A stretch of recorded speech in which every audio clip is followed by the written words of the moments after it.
तर रोज 10 शेतकऱ्यांची आत्महत्या होते. तो परिणाम नाही वाटत तुम्हाला? ते वाईट नाही वाटत का तुम्हाला? इथं आजही किमान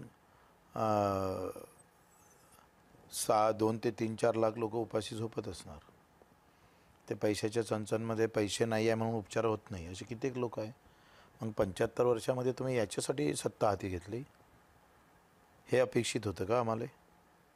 आम्ही एवढी मोठी मेहनत करून सगळं रक्ताचं पाणी करून रात्रीचा दिवस करायचा आणि भाव हाती माल आल्यावर भाव भेटत नसेल तर काय करायला पाहिजे पूजा?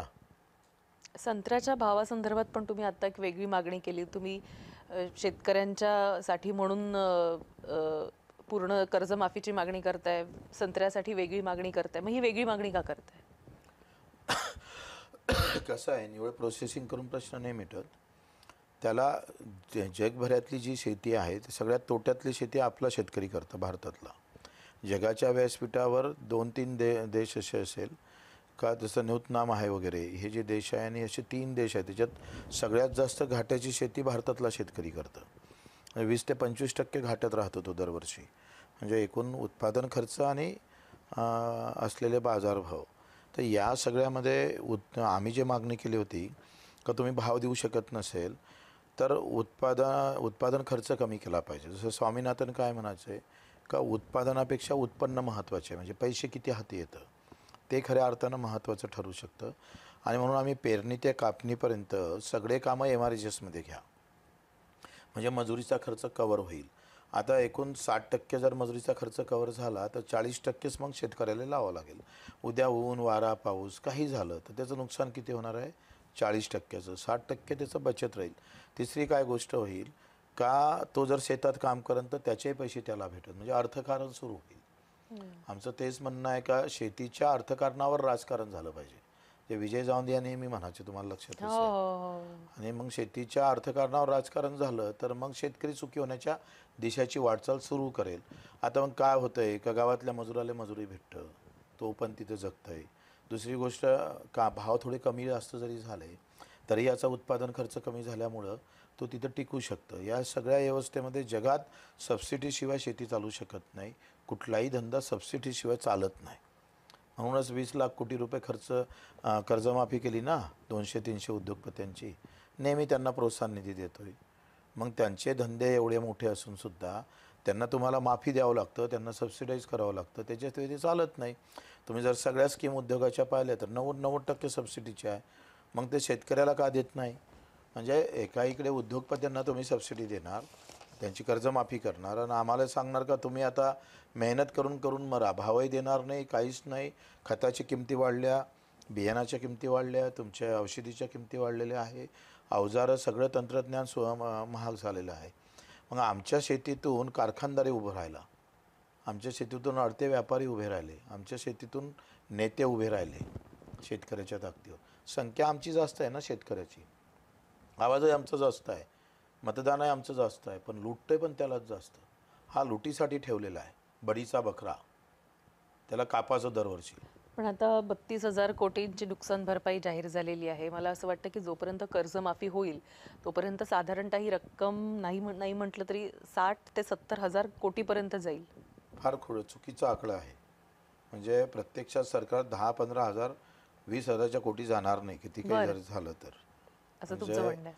त्यांनी रेग्युलर योजनेतूनच काही गोष्टी कव्हर केला, जसं खरडून गेलेली जमीन MRHS, केंद्राचा आणि राज्याचा पैसा ते कधी भेटन माहीत नाही. अजूनही मजुराचे पैसे 1 वर्ष झाले भेटले नाही. खरडून गेलेल्या जमिनीचा पुन्हा आफत त्यांच्यावर. म्हणजे ते काम करेल आणि मजुराचे पैसे 1 वर्षांना भेटन, म्हणजे कर आत्महत्या अधिक. हा असा लबाड धंदा बंद केला पाहिजे. नाही, पण आता तुम्ही आंदोलन केलं, तुम्हालाही आश्वासन मिळालं. किती आश्वस्त आहात तुम्ही? पूर्ण जरी जरलं तरी आम्ही तारीख घेतलेली आहे. तुम्ही लक्षात घ्या का, आमचं आंदोलन जसं सुरलं, आम्ही ज्या पद्धतीनं प्रशासनाला घेरलं त्याच पद्धतीनं आमच्या आंदोलनाचं मागं घ्यायची पण काही कारणं आहे. एक तर जोरदार आलेला पाऊस हे आमच्यासाठी मोठं संकट होतं. ते जर आंदोलनाच्या अगोदर आलं असतं, म्हणजे 28ला आलं असतं, तर आमचं आंदोलन झालं नसतं. कारण धो पाऊस 29च्या रात्रीपासून सुरू झाला तर 30पर्यंत तो चालू राहिला. त्याच्यानं आंदोलक तिथं काही फार जास्त राहिले नाही. दुसरी गोष्ट कोर्टाचा आदेश होता आहे, त्यांनी पण सुमोटो घेतल्यामुळं तिथंही आम्ही अडचणीत आलो. तिसरी गोष्ट का ज्या गाड्यानं महाराष्ट्रातून लोक आले होते त्यांचे भाडे पण 2 दिवसासाठी 1 दिवसासाठी असे आल्यामुळं त्यांचाही परतीचा मार्ग अधिक हे झालेला होता आहे.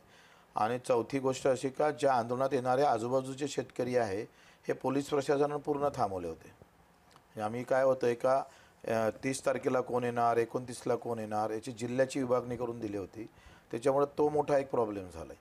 म्हणजे हे कारणं झाल्यामुळं मीटिंग नाही झाली असती तरी व्यवस्था अशी झाली होती का अर्धे पावसानंच आमचा गेम केला होता. या सगळ्यामध्ये आम्ही मीटिंग जर घेतली तर आंदोलन चालू राहील आणि आम्ही मीटिंगला गेलो. मीटिंगला गेल्यानंतर आता ज्या बोमा मारतात का तुम्ही इतकी लांबची तारीख का आली, हे काही चॉकलेट दिलं का तुम्हाला, सरकारनं फसवलं का, तर आम्ही सांगतोय आम्ही सरकार फसलं आमच्यामुळं. आम्ही म्हणत होतो आत्ता माफ करा, सरकार म्हणतं आता आमची आर्थिक व्यवस्था नाही आहे, उद्या जर आचारसंहिता लागली तर बजेटच्या अधिवेशनामध्ये सुद्धा डिसेंबरच्या अधिवेशनामध्ये सुद्धा पण ह्या तांत्रिक बाबी आहेत ना, शिवाय बजेटरी प्रोव्हिजन्स आहेत, त्यामुळे हे आर्थिक वर्ष संपल्यानंतरच पुढची प्रोव्हिजन बरोबर हे राईट होतं. त्याच्या गोष्टी काही आम्हाला पण समजून चुकल्या होत्या. पण तरी तुमची माणसं बाहेर येऊन म्हणायला लागली की मुख्यमंत्री वैतागले, मुख्यमंत्री तर फोटो दाखवत आहेत, खेळीमेळीचं वातावरण होतं. काय घडलं होतं बच्चू कडू? नाही, मुख्यमंत्री काय आहे, मुख्यमंत्री या बाबतीत खूप हुशार आहे. एवढा हुशार माणूस, चालाक माणूस मग काय माहित हिंदुस्थानात पाहावं लागेल, त्याचं संशोधन केलं पाहिजे. त्यांनी स्वतःच्या पेजवरून आमचा हसलेला फोटो टाकलाय. म्हणजे त्या याच्यातली जिथं जिथं वाद झाला ते त्यांनी टाकलं नाही, परंतु जे वाद नाही झाले जिथं थोडा हसला. आता प्रहार सोबत आहे म्हणजे थोडंफार वादावादी होणं स्वाभाविक आहे. नाही नाही प्रहार पण ते नेमका हसलेलेच फोटो का टाकायचं कारण? ते पॉझिटिव्ह आहेत ना, ते म्हणतात मग सगळं कसं खेळीमेळीने चाललंय, सगळं छान चाललंय. असं काही विषय नाही आहे. लक्षात घ्या, आम्ही जे 30 तारीख घेतली आणि लोकांच्या मनात जे घर करून बसलेलं आहे का 30 जून 2026च का, तर याचं कारण सरकारनं सांगितलं ते वेगळं आहे. पण माझ्या मते आम्ही या तारखेचं सोनं केलं पाहिजे. यावर्षीचा जो काही थकबाकीदार आहे, कारण राज्यामध्ये सगळ्यात मोठा अडचणीत कोणत्या वर्षात आला तो या वर्षात शेतकरी आलेला आहे. आणि आता जर माफी झाली असती तर ह्या वर्षी विदर्भातलाच नाही मराठवाड्यातलंही आलं, मराठवाड्यातला पण आहे. पण आता जर माफी झाली असती तर काय झालं असतं का नेमकं हेच वर्ष आलं नसतं. म्हणजे जे अडचणीचं वर्ष आहे त्यातलाच तो शेतकरी सुटला असता. आता आपल्याला याच्यासाठी भांडलो पाहिजे का चालू वर्षातला शेतकरी कसा येईल. दुसरी गोष्ट का कर्जमाफी होत नाही तोपर्यंत नवीन कर्ज कसं देता येईल. 9 ऑक्टोबर 2025चा शासन निर्णय आहे का वसुली करता येणार नाही, 1 वर्षाची स्थगिती आली आहे. तो आमच्यासाठी फार चांगली व्यवस्था आहे. हे सगळं असताना कोणी जर बँकेनं वसूल केली तर त्याच्यावर कारवाई झाली पाहिजे, कलेक्टरनं त्याच्यावर लगेच ॲक्शन मूडमध्ये आलं पाहिजे. तर ह्या 2-3 गोष्टी आम्ही त्याच्यासाठी आता पत्र दिलं का हे तुम्ही निवडणुकीच्या पूर्वी काही ना काही तरतुदी करा, असे आदेश काढा. नाही काढले तर मग पुन्हा एक आंदोलन होईल. पूर्ण आंदोलनाच्या पवित्र्यात आहात तुम्ही, आता पुन्हा एक हे ह्या मागण्या नाही झालं तर आंदोलन होईल.